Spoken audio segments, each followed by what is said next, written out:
Shalom Gereja Baptis Indonesia Karunia Tuhan, apa kabar? Kembali kita masuki saat beribadah di hari ini, 3 Oktober 2021, kesempatan yang indah untuk kita terus mengabdikan dan juga memberikan yang terbaik kepada Tuhan kita di dalam ibadah ini. Terus kita belajar suatu tema yakni melayani dengan pengorbanan.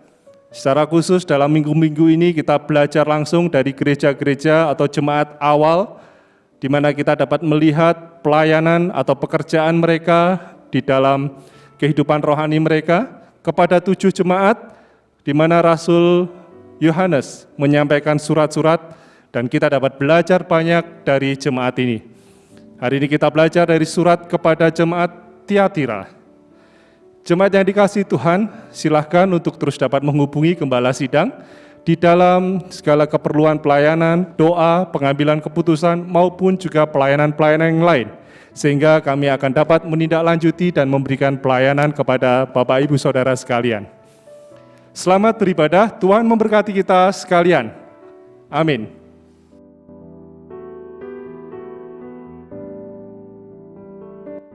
Shalom. Selamat pagi Bapak Ibu dan Saudara terkasih dalam nama Tuhan kita Yesus Kristus. Apa kabar? Pagi ini kita bertemu kembali dalam ibadah raya Gereja Baptis Karunia Tuhan, Minggu 3 Oktober. Mari kita menyiapkan hati kita, mari kita menyiapkan diri kita untuk masuk dalam saat beribadah. Mari kita ambil sikap sempurna, kita masuk dalam saat teduh.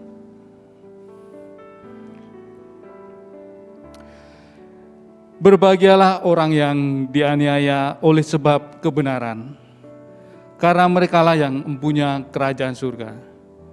Berbahagialah kamu, jika karena aku, kamu dicela dan dianiaya, dan kepadamu difitnahkan segala yang jahat.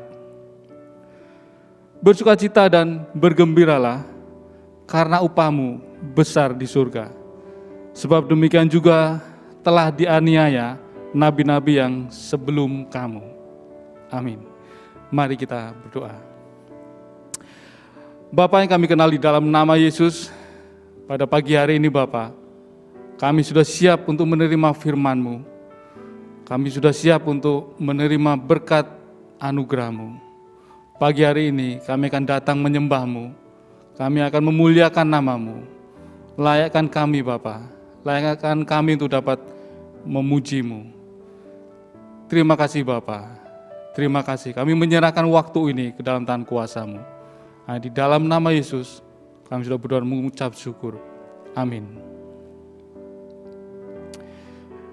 Mari kita akan angkat pujian kita, kasih Allahku sungguh telah terbukti.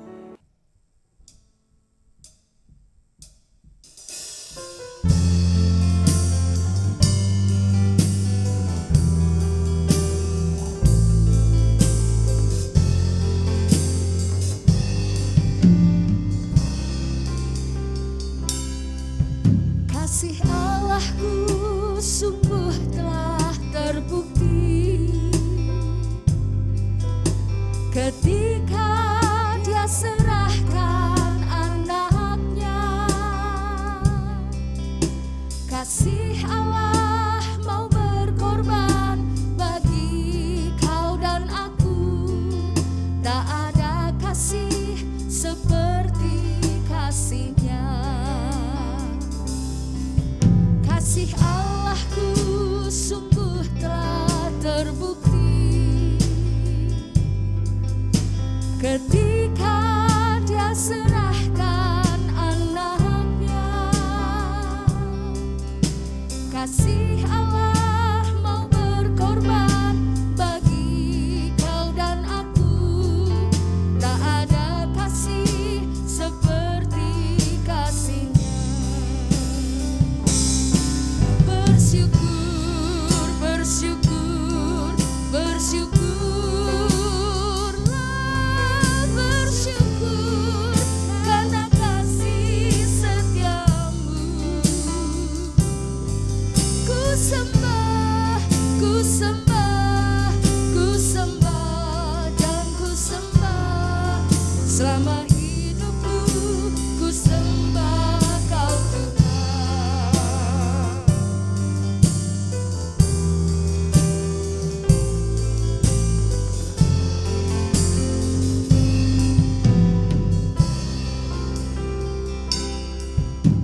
sembah, ku sembah, ku sembah dan ku sembah.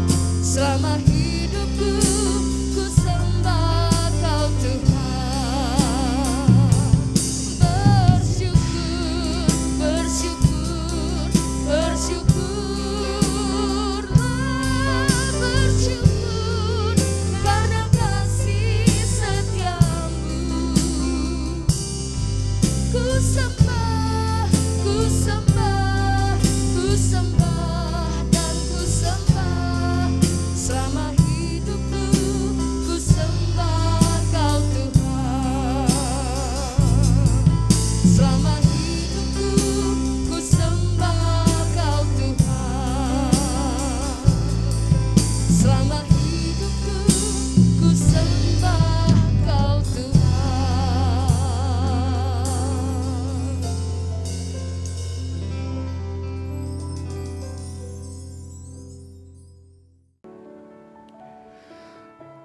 Pembacaan Alkitab pada pagi hari ini diambil dalam Wahyu 2 ayat 18 sampai dengan ke-29. Di dalam Wahyu 2 18 ayat sampai dengan ke-29.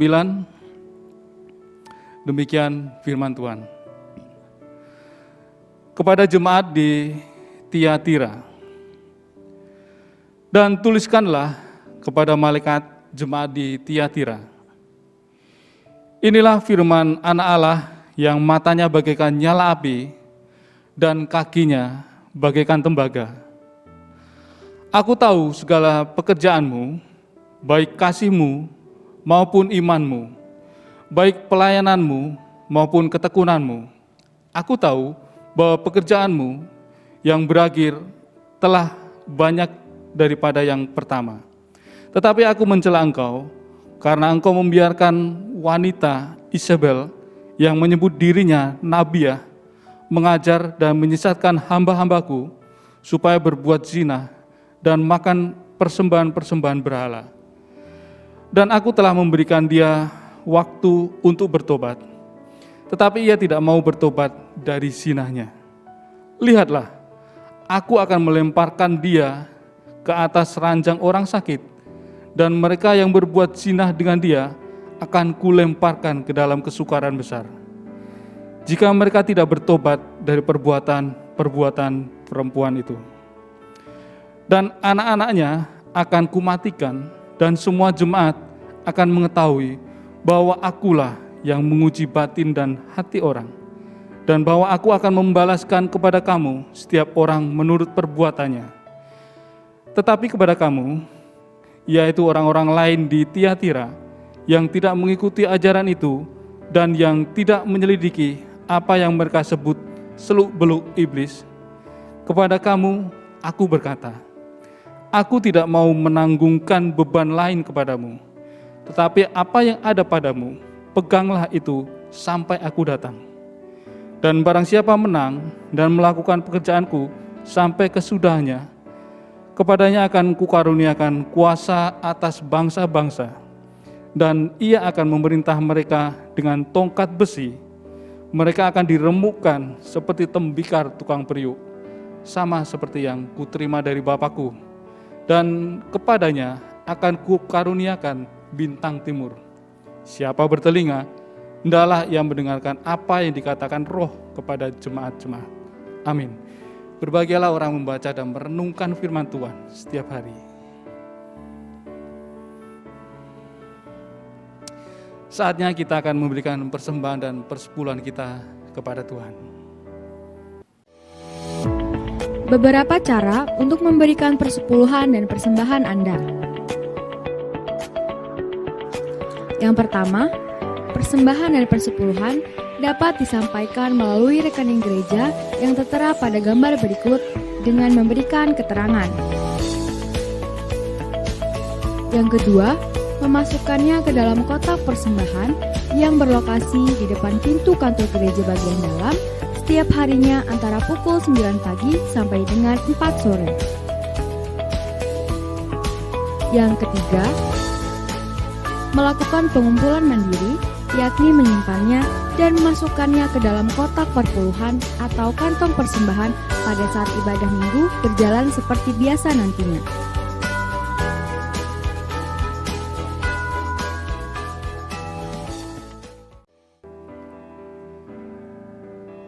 Gembala Sidang Pendeta Muda Krishna Wahyu Surya akan memimpin kita dalam doa syafaat.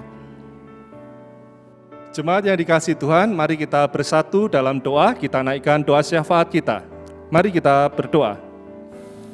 Bapa di surga, kami datang kepadamu di tengah ibadah ini dengan segala ucapan syukur dan pujian bagi nama-Mu untuk segala kebaikan yang Tuhan telah adakan dalam kehidupan kami, jemaat-Mu, Gereja Baptis Indonesia Karunia Tuhan. Kami bersyukur di tengah ibadah ini pun kami boleh menaikkan segala pengharapan doa-doa kami kepadamu ya Tuhan, di mana kami terus mengingat untuk kondisi bangsa kami, demikian juga bangsa-bangsa di dunia. Kami bersyukur bahwa Engkau telah menolong bangsa kami di dalam menghadapi dan suatu perjuangan untuk penanggulangan pandemi COVID-19. Kami bersyukur bahwa hal-hal yang baik seperti vaksinasi yang terus diperluas, kasus-kasus yang kiranya akan terus dapat semakin turun dan kami semuanya dapat terus dipulihkan dalam segala keadaan, khususnya hal kesehatan ini. Kami berdoa kiranya Engkau menolong pemerintahan bangsa kami, baik yang di pusat, daerah, demikian juga kami sekalian masyarakat Indonesia bersinergi, kami semuanya bekerja sama di dalam penanggulangan pandemi ini. Kiranya hikmat bijaksana-Mu ada pada pemerintahan bangsa kami. Kami mohon kiranya setiap kebijakan yang diambil akan terus memberikan kemajuan demi kemajuan untuk negeri ini. Tak lupa kami mendoakan setiap tenaga kesehatan yang terus berjuang di dalam masa-masa sulit ini, sehingga mereka semuanya diberi kekuatan dan kesehatan ekstra, perlindungan yang terbaik untuk mereka. Kami menyerahkan dunia ini bahwa kiranya Engkau akan mengasihi bangsa-bangsa walaupun saat ini dalam pergumulan yang sama. Kami mohonkan kiranya melalui saat-saat seperti ini Injil akan makin disebarluaskan.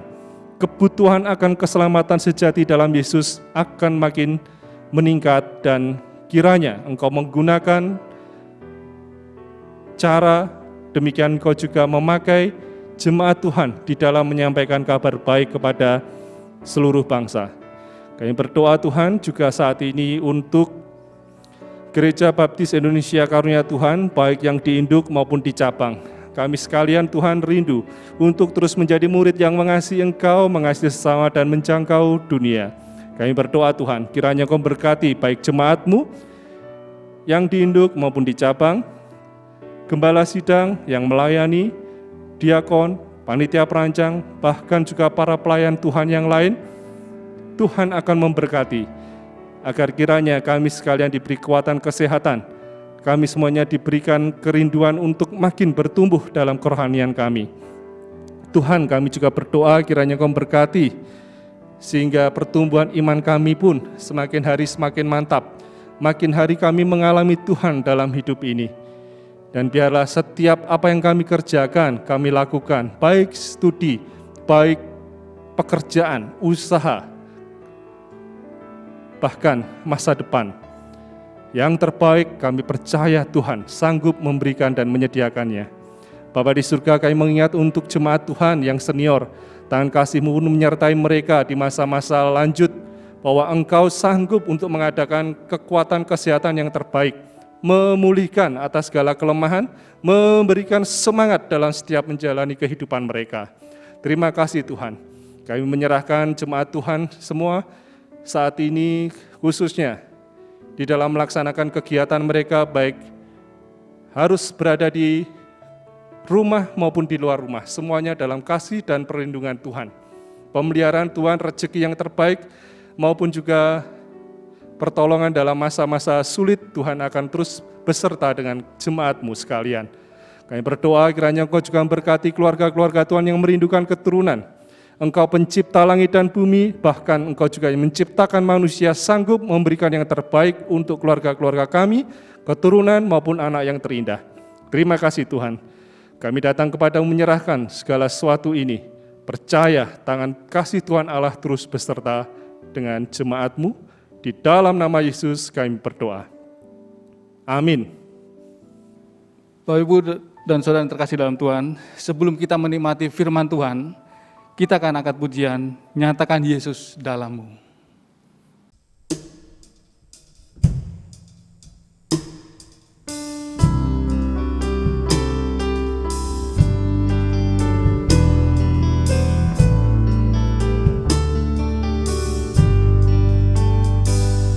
Di dunia yang penuh cemar antara sesamamu, hiduplah saleh dan benar, nyatakan Yesus dalammu, nyatakan Yesus dalammu. Nyatakan Yesus dalammu, sampaikan firman dengan hati teguh. Nyatakan Yesus dalammu, hidupmu kitab terbuka, dibaca sesamamu. Apakah tiap pembacanya melihat Yesus dalammu? Nyatakan Yesus dalammu, nyatakan Yesus dalammu, sampaikan firman dengan hati teguh. Nyatakan Yesus dalammu, di surga kau kelak senang berjumpa sahabatku, berkat hidupmu dalam terang. Nyatakan Yesus dalammu, nyatakan Yesus dalammu, nyatakan Yesus dalammu, sampaikan firman dengan hati teguh. Nyatakan Yesus dalammu, hiduplah kini baginya, berjiwa tetap teguh. Bimbinglah orang tercela, melihat Yesus dalammu. Nyatakan Yesus dalammu,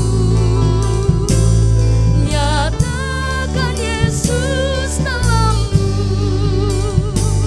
sampaikan firman dengan hati teguh.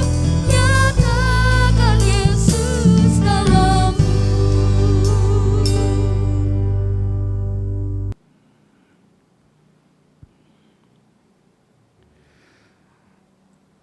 Surat kepada jemaat di Tiatira, demikian tema renungan kita pada pagi hari ini yang akan disampaikan oleh hambanya Gembala Sidang Pendeta Muda Krishna Wahyu Surya.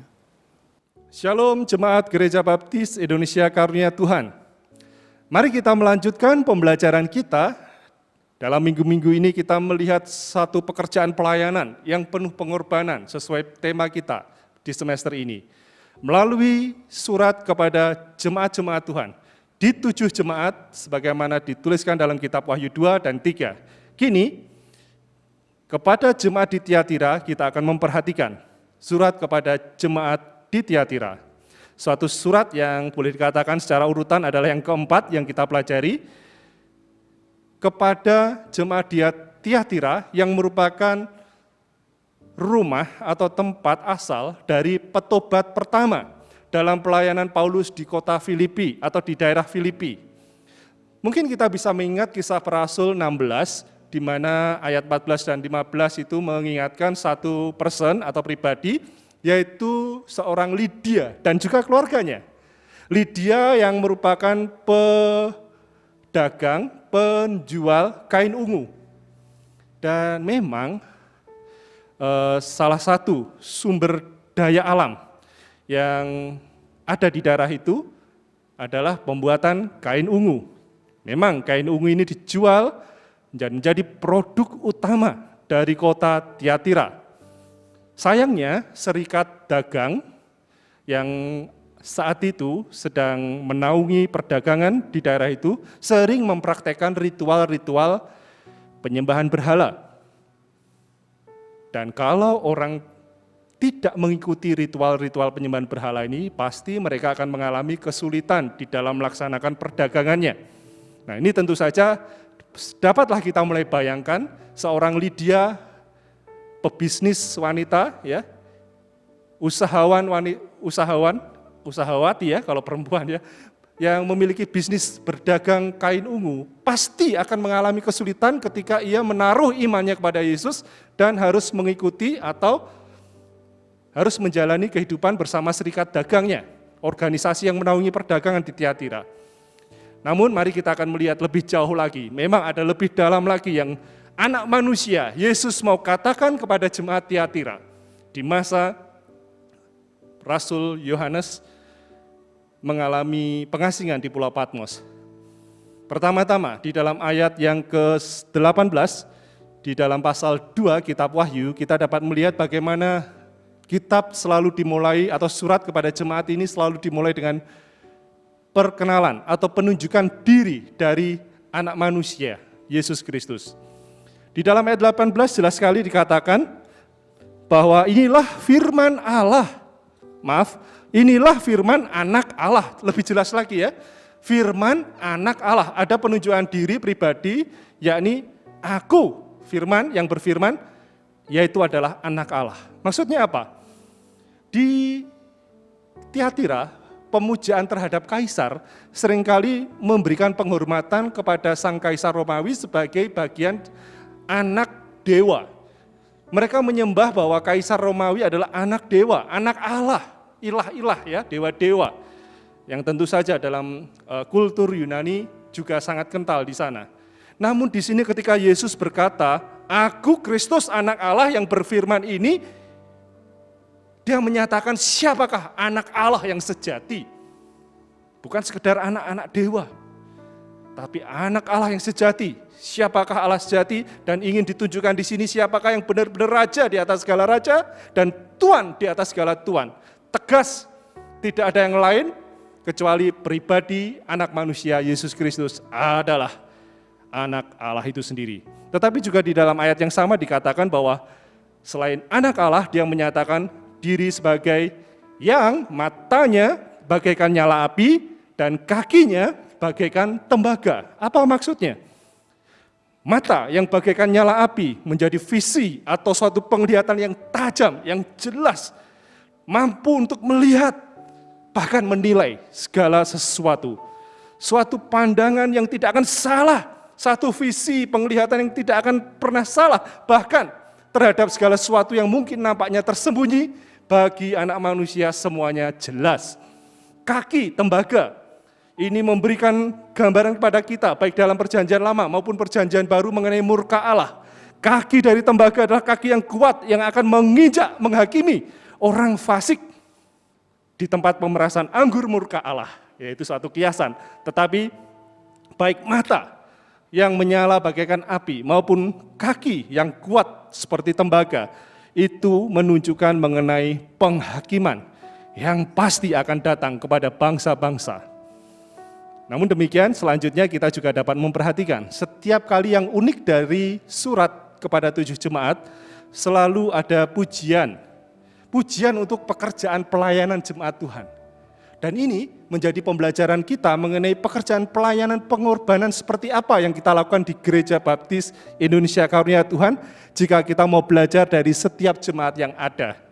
Mari kita akan melihat bagian selanjutnya bahwa ada pujian bagi jemaat di Tiatira. Di ayat 19 jelas sekali di sana untuk pekerjaan mereka. Yang pertama ya, untuk pekerjaan mereka jelas sekali. Aku tahu segala pekerjaanmu, baik kasihmu, imanmu, maupun juga pelayanan maupun ketekunanmu. Maksudnya apa di sini?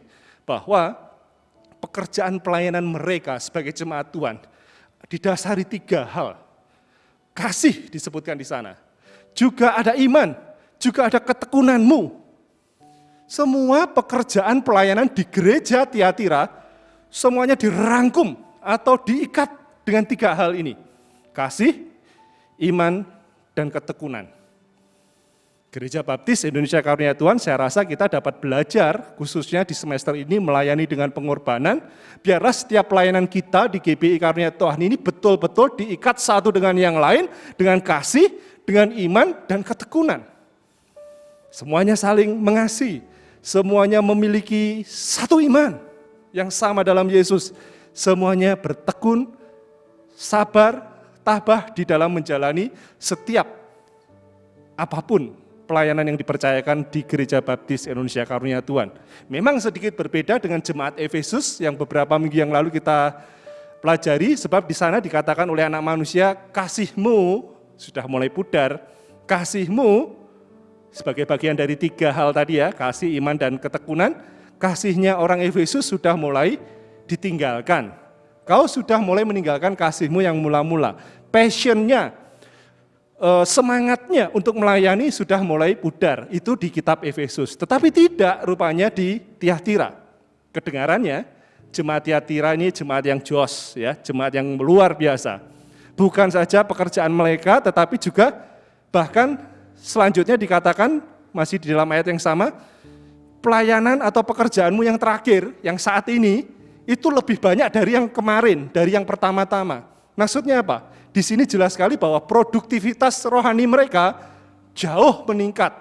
Makin hari levelnya makin naik, grafiknya makin hari makin besar. Produktivitas apa yang dihasilkan dalam pelayanan bukan menurun tetapi makin meningkat. Ini dipuji banget oleh anak manusia. Karena memang orang Kristen mesti seperti itu.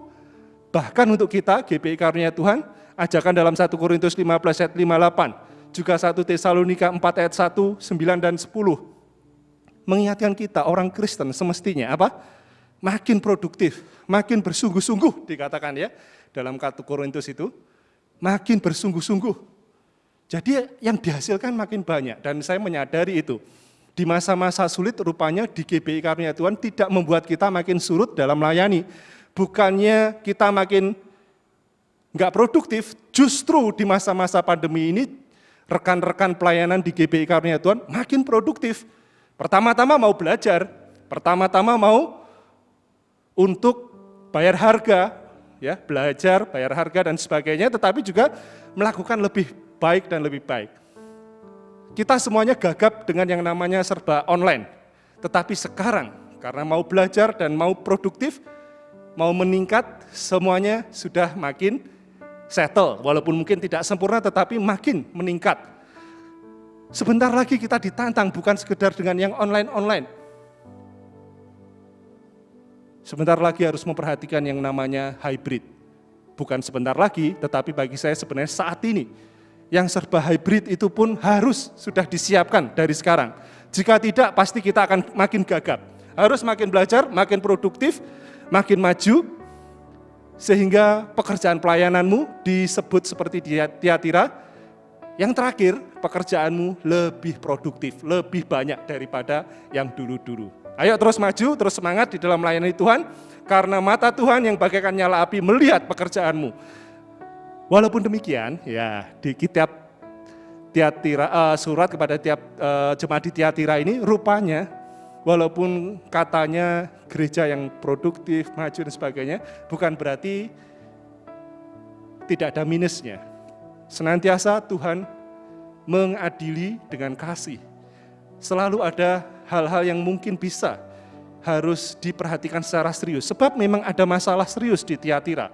Dan ini Tuhan Yesus tidak mau menutup-nutupi. Kamu memang bagus dalam pelayananmu, tetapi ada yang minus, kamu harus perbaiki.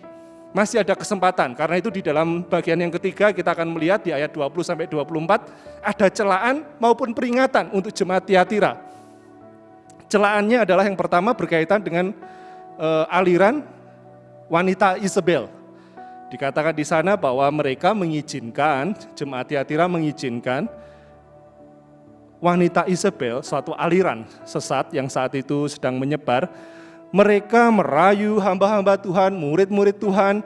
Mereka mencoba untuk mengajarkan mengenai pecah bulan dan makan barang-barang yang dikorbankan untuk atau dipersembahkan untuk berhala.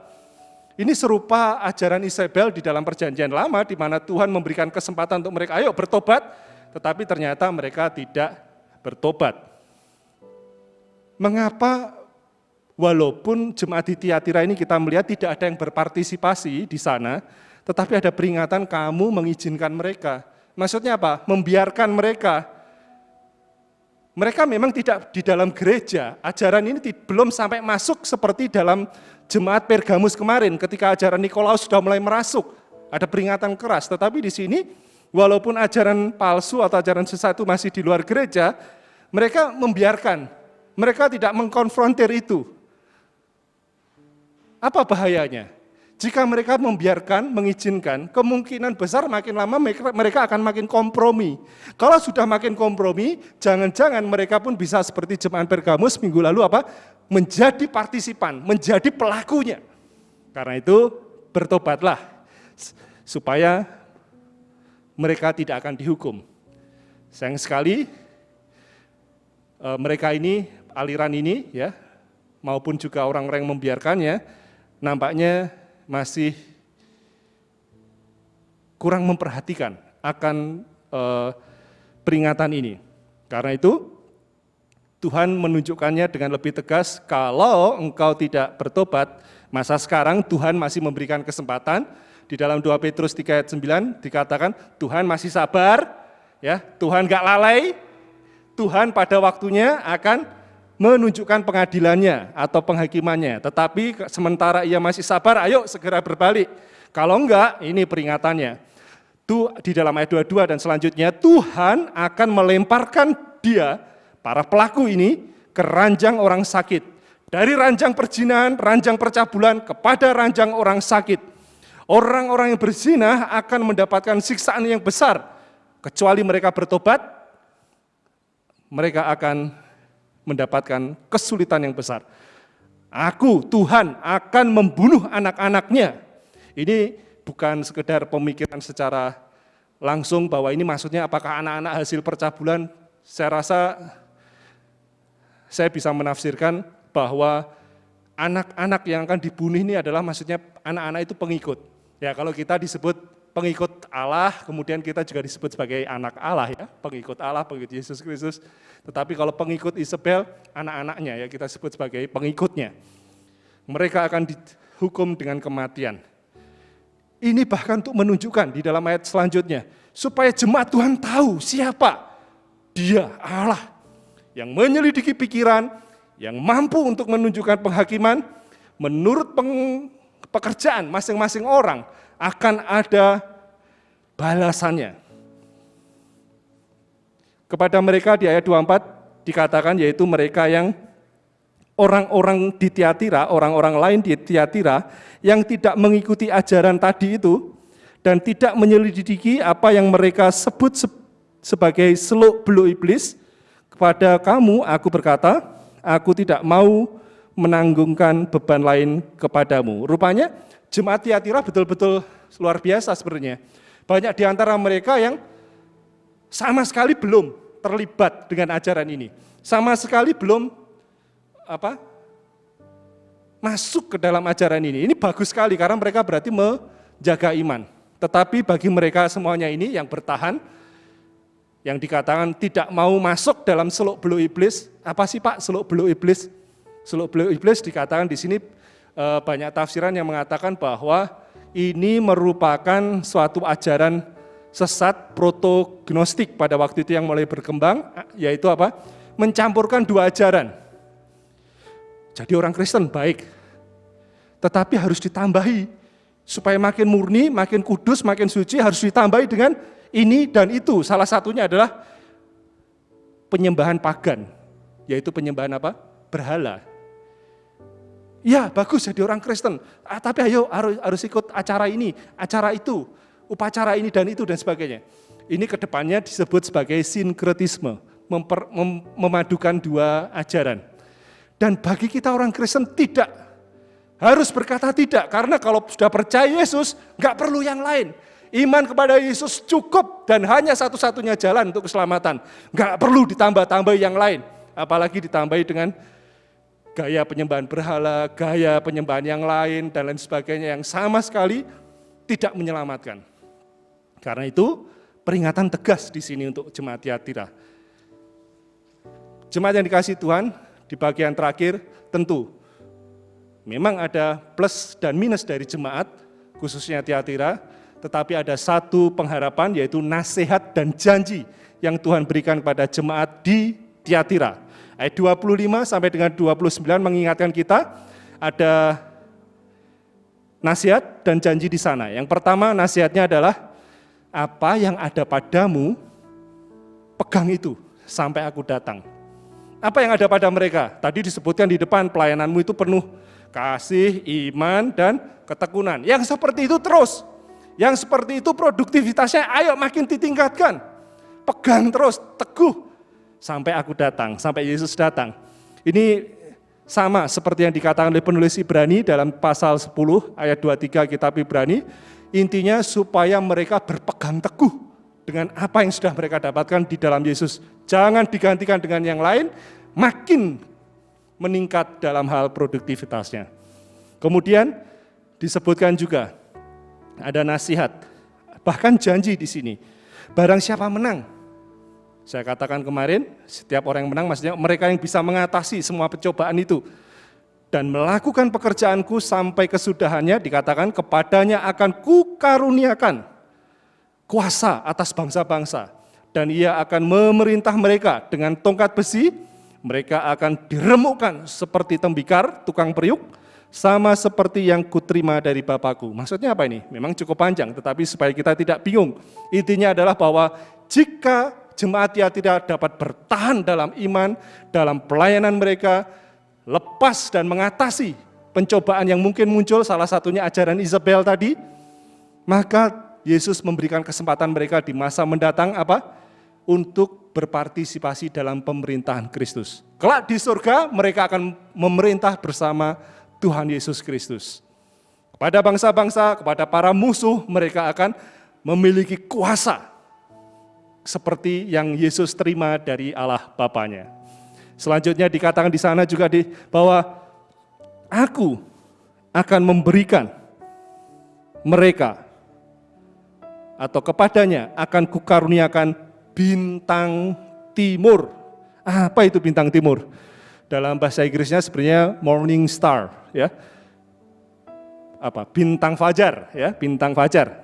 Jadi memang dalam pasal selanjutnya Yesus menyampaikan dirinya, yaitu dalam Wahyu pasal 22 di bagian terakhir kitab Wahyu ayat 16, akulah bintang fajar yang terang. Jadi Yesus akan mengaruniakan kepada jemaat ini suatu kesempatan di mana kalau mereka bertahan di masa-masa yang paling kelam saat ini dalam kehidupan mereka, mereka akan dapat melihat dan menyongsong bintang fajar yang terang Yesus Kristus. Mereka akan dapat melewati hari-hari, ya, mereka dalam ketekunan iman, kasih, dan juga ketekunan yang tadi disampaikan, mereka akan dapat melihat Yesus bagaikan melihat suatu bintang fajar yang terang, gilang gemilang. Dan yang terakhir, dikatakan, siapa bertelinga, hendaklah ia mendengarkan apa yang dikatakan Roh kepada jemaat-jemaat. Ini berkali-kali. Setiap surat selalu ada kata-kata seperti ini. Seperti 3 gereja sebelumnya, jemaat Tiatira pun menerima, siapa bertelinga hendaklah ia mendengar. Apa maksudnya ini? Satu nasihat, ya ini apa? Kalau firman Tuhan datang, dengar dengan serius. Kalau firman Tuhan disampaikan, perhatikan dengan seksama. Jangan masuk telinga kanan, keluar telinga kiri, lewat saja. Tetapi perhatikan, pelajari, renungkan, lakukan. Menjadi utuh dalam kehidupan umat Tuhan. Sehingga mereka juga akan dapat diperteguh iman mereka. Masa-masa yang dialami oleh jemaat Tiatira sulit, khususnya dalam hal berdagang. Tadi saya katakan ada serikat dagang. Dalam usaha, memang tantangannya lain dengan jemaat-jemaat yang lalu. Di sini juga ada aliran sesat yang mengancam kerohanian mereka. Tetapi apapun itu, mereka harus tetap teguh Dan dengan mendengar firman Tuhan dengan serius, mereka akan dapat diperteguh. Apa yang dapat kita pelajari dari surat kepada jemaat Tiatira? Bahwa mereka adalah jemaat yang luar biasa, patut dipuji, luar biasa iman kasih dan ketekunannya. Tetapi memang Yesus juga terbuka. Ada satu hal yang harus diperbaiki, masalah serius, yaitu apa? Mereka cenderung untuk kemudian berkompromi karena mengizinkan suatu ajaran sesat, yaitu wanita Isabel tadi ya, untuk mulai masuk dalam gereja. Dari surat jemaat Tiatira ini kita pun dapat belajar bahwa mereka yang menang akan berpartisipasi atau join dengan Yesus Kristus dalam menghakimi bangsa-bangsa. Demikian juga dalam berbagai cara mereka akan terlibat sebagai orang kudus yang ditolong oleh Allah, yang gak mau kompromi selama pelayanan di dunia dengan ajaran-ajaran apapun, sinkretisme apapun, sehingga mereka akan tetap setia dan pada saatnya nanti mereka akan menghakimi bangsa-bangsa, memerintah atas mereka bersama Tuhan. Bagi kita Gereja Baptis Indonesia Karunia Tuhan, terus didorong dalam pekerjaan pelayananmu. Ayo makin mengasihi, makin beriman, makin tekun. Sambil terus mengawas-awasi atas apapun yang mungkin bisa masuk ke dalam gereja kita, yang dapat membuat gereja kita menjadi kompromi dengan dunia, di mana Tuhan sungguh-sungguh membenci semuanya itu. Mari kita terus produktif, karena dikatakan yang sekarang semestinya harus makin daripada yang kemarin-kemarin. Yang sekarang harus makin meningkat daripada yang lalu-lalu. Ke depan, kita akan terus makin meningkat, masa-masa seperti apapun tidak menjadi hambatan untuk GBI Karunia Tuhan, makin mencari celah bagaimana kabar baik terus disampaikan, bagaimana ibadah, bagaimana pelayanan dan sebagainya dapat terus makin ditingkatkan dan dilaksanakan di GBI Karunia Tuhan. Selamat melayani Tuhanmu, Tuhan Yesus memberkati kita sekalian. Amin.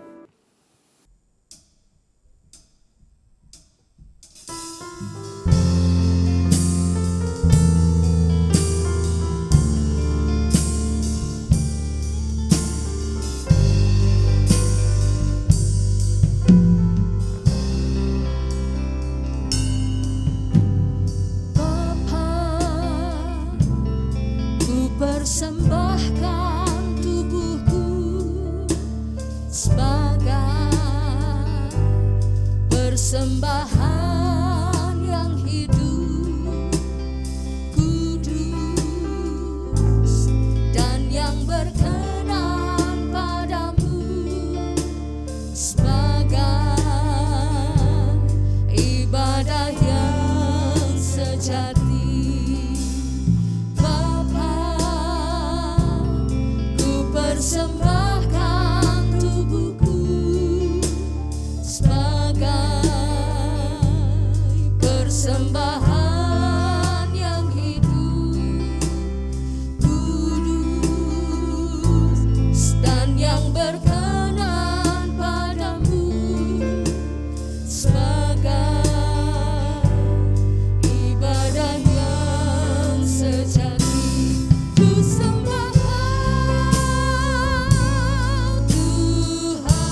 Jemaat yang terkasih, saya mengundang kita sekalian akan dapat berdiri bersama-sama dari tempat kita dan terimalah janji berkat-Nya.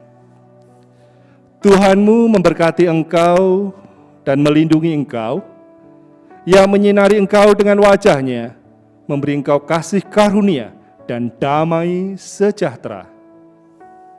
Amin. Selamat hari Minggu, Tuhan memberkati kita sekalian.